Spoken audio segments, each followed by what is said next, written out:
Welcome to the HT8 MCU Basic Tutorial, Comprehensive Experiment 5, UART Communication.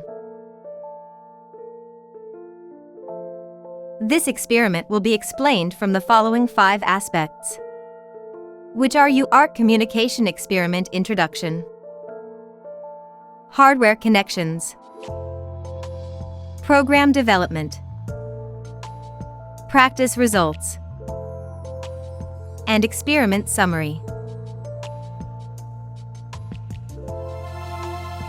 UART Communication Experiment Introduction. The learning objective of this experiment is to master the UART function. Let's first look at the experiment content. The experiment uses a serial port tool on the host computer to transmit UART data to the MCU. After receiving the UART data, the MCU processes the data, then sends the result back to the host computer. As shown in the table, the UART is configured with a baud rate of 9,600 bits per second, 8 data bits, 1 stop bit, and the parity function disabled. This experiment mainly uses the UART, internal oscillator, and watchdog functions. Before moving on, we need to review some UART knowledge points.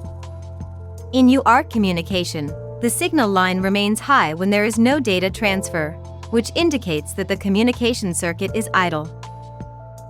To start data transmission, the transmitter pulls the signal line from high to low and holds it for a 1-bit time, to notify the receiver that the data transmission is about to begin. The start bit is followed by data bits. A high level indicates logic 1 and a low level indicates logic 0. Data transmission starts with the least significant bit, followed by higher bits. The UART provides a parity function for error detection. The total number of logic 1 in the data bits and parity bit should be odd for the odd parity type, and be even for the even parity type. The final stop signal is usually a high level that lasts for a 1-bit or 2-bit time, to notify the receiver that the data transfer is completed. Then the signal line returns to idle state. The next knowledge to be reviewed is UART baud rate. It is equal to the number of binary bits transferred per second. The commonly used baud rates are 4,800, 9,600, 19,200, and 115,200. The greater the baud rate, the faster the UART data transfer speed. In order to ensure reliable data transfer, both transmitter and receiver must use the same data transfer format and data transfer speed. Let's go on to review how the MCU's internal UART function works. The UART interface is composed of the transmitter, receiver, and baud rate generator. The clock source of the baud rate generator comes from a high-frequency clock. For data transmission, after writing data to the TXR-RXR register, the data will be transferred to the transmitter shift register TSR. Under the baud rate generator control, the data in the TSR register is sent out bit by bit through the TX pin, in the order of the least significant bit first and the most significant bit last. For the data receiver, the data is received from the RX pin and shifted into the receiver shift register RSR. When the RSR register is full, the data is first transferred to the buffer, then to the TXR-RXR register. Users can read the received data from the TXR-RXR register to complete the reception.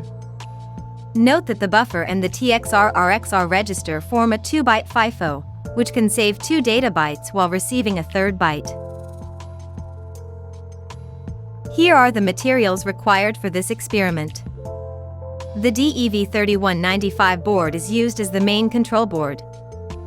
The emulator is used for emulation and code programming, and the power supply is 5 volts obtained via the USB interface of the serial port module.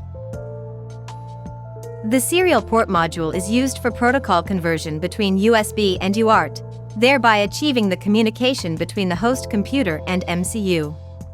You need to install the correct driver according to the serial port type, so that the host computer can recognize the serial port module. This module is purchased at your discretion. In this experiment, the host computer runs on the Windows system and uses the open-source serial port tool Supercom. Let's briefly introduce this software. The host computer software can detect the serial port information. After connecting the serial port module to the host computer, you can select the corresponding serial port from the list on the left to establish a connection. Regarding the data transfer situation, the first row indicates the data sent by the serial port, and the second row indicates the data received by the serial port. The UART configuration includes the baud rate and data length, which should be consistent with the MCU configuration, otherwise the data cannot be received. To send data, enter the UART data, then click Send to send data to the MCU. Note that the data here is in hexadecimal. You can choose the serial port tool software according to your needs. Hardware connections.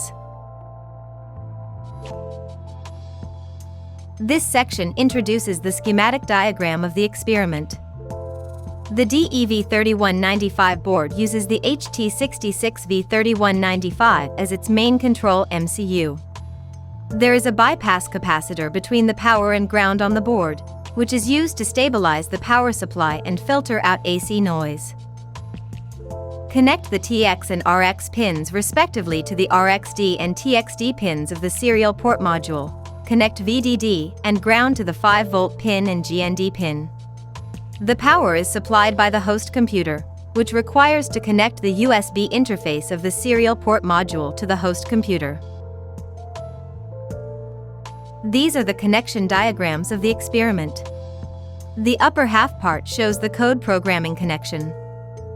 After the programming is completed, connect the USB interface to the host computer to obtain power supply, then connect the hardware circuit according to the connection diagram in the lower part. Program development. Let's first take a look at the main function flow of the MCU, which includes the system clock configuration, watchdog configuration, UART configuration, enabling global interrupt, clearing watchdog, data processing, and UART transmitting functions. Next, look at the UART receiving interrupt flow. The MCU enters this interrupt after receiving the UART data. When the RXIF flag is detected to be 1, it indicates that there is valid data in the TXR-RXR register. By reading the USR register then reading the TXR-RXR register, the RXIF flag is cleared and the UART data is saved. As the UART interface of the HT66V3195 has a 2-byte FIFO receiver buffer, the RXIF flag should be pulled twice to ensure all received data are read out. Now let's go through the program example. This is the main.c file. The experiment includes an HT66F3195.h header file.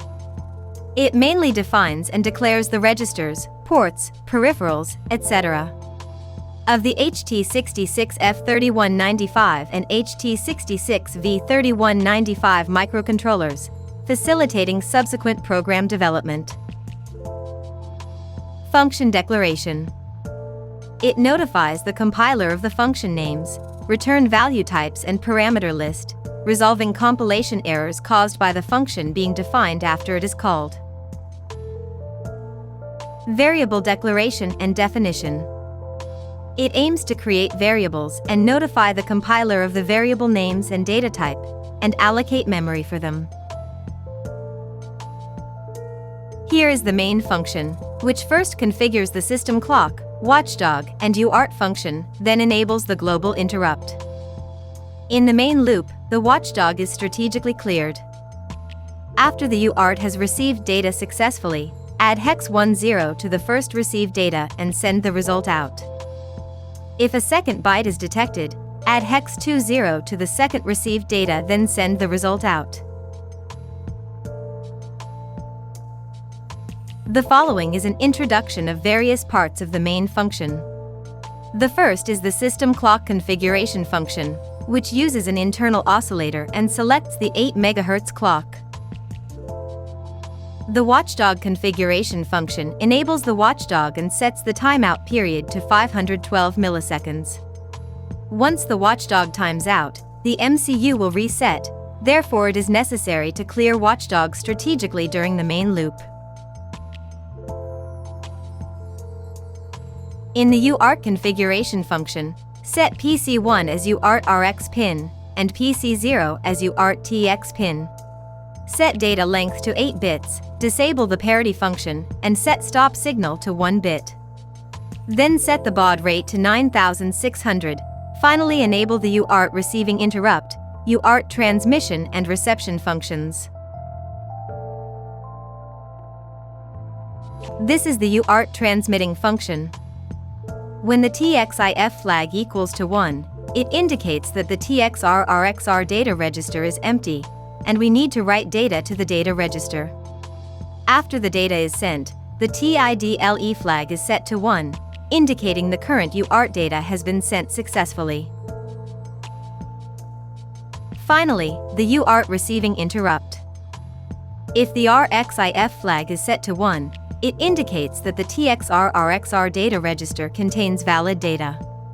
Read the USR register first, then read the TXR-RXR register to clear the RXIF flag and store the UART data, then increase the receiving counter by 1.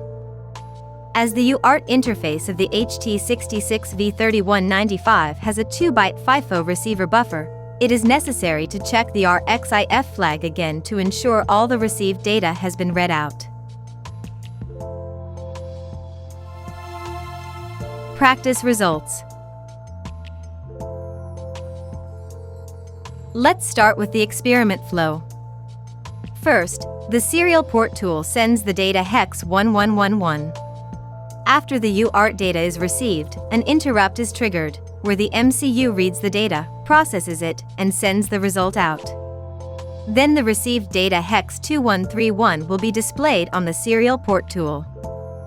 In the same way, if the serial port tool sends hex 2222, and the received data is hex 3242.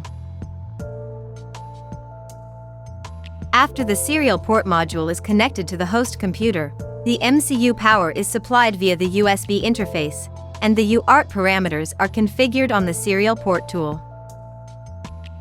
Enter the data hex 1111 and click Send. Then a data hex 2131 is received by the serial port tool. This is compliant with the data processing in the program, indicating that UART communication is successful. The LED of the serial port module will also flash, making it easier to check whether data transfer is in progress. Then we can send hex 2222. The received data is hex 3242, indicating a successful communication. Experiment summary. This comprehensive experiment uses the UART, internal oscillator, and watchdog functions. A development board paired with a serial port module is used to perform UART communication with the host computer. The UART data format and baud rate of the MCU must be consistent with those set on the host computer, to enable reliable and stable UART data transmission and reception. Holtec has a professional service team to assist in development design and after-sales service. Please feel free to contact our business departments for more detailed product information and consultation services.